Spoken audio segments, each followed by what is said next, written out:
Okay, 2016 says explain why a standing wave can be established in a pipe closed at one end. It's similar to the last question we did in the 2014 paper. It's the same thing, okay? We have one wave coming from the source going down the tube. It's reflected at the bottom, which produces a wave moving back up the ways that is identical to the wave in every way apart from the direction. Those two waves interfere each other by the principle of superposition, and that produces a standing wave if the frequency matches a resonant frequency. It's hard to know what the two marks are for there, so I would in this case be putting in as much information as possible there. Figure 6.1 and 6.2 show two pipes of the same length close at one end. A speaker attached to a signal generator is placed at the open end. The frequency of the note emitted by the speaker is varied to produce resonance. On figure 6.1, draw a graphical representation of the first mode of vibration. So, first mode, we just have a node and an antinode. I would draw from the center down and then do a dashed line on the other side. It then wants the fourth mode of vibration. Now, every one above the first mode, we add in another and, so that would be the second. And that would be the third. And then it's a little bit tight. That would be the fourth mode of vibration. Okay, and then just kind of make sure you're in the outside at the antinodes and you cross through the nodes. A little bit tricky to draw. And then do the same thing. Like that.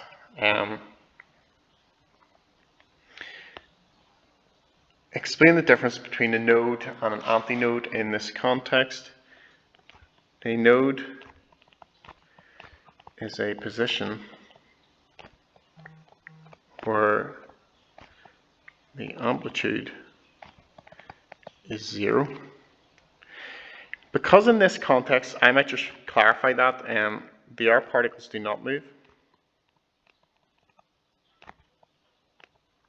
or vibrate.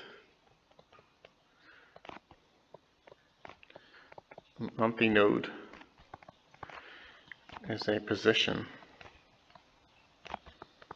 of a maximum amplitude. Okay.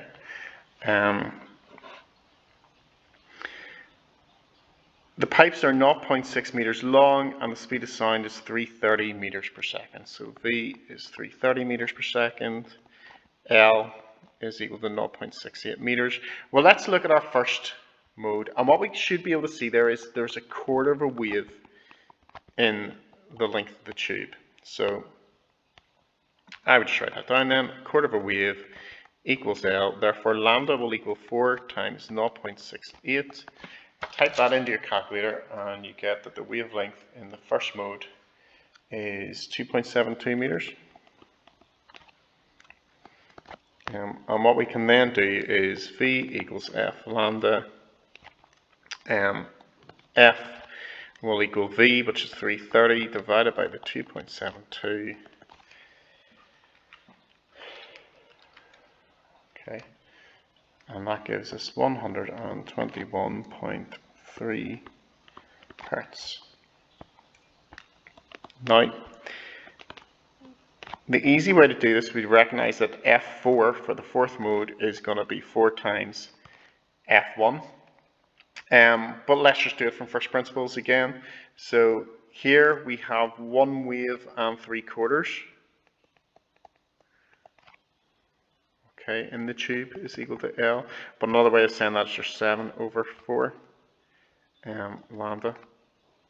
I just realized that's wrong because I'm doing that for the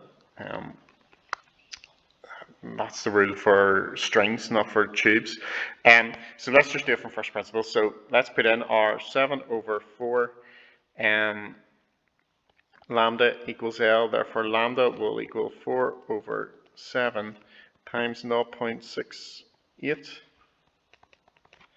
So we do 4 divided by 7 times 0.68, and that gives us 0.3886 meters. V equals F lambda. V still 330 equals 0.3886 times F. So F equals 330 divided by 0.3886, which will give you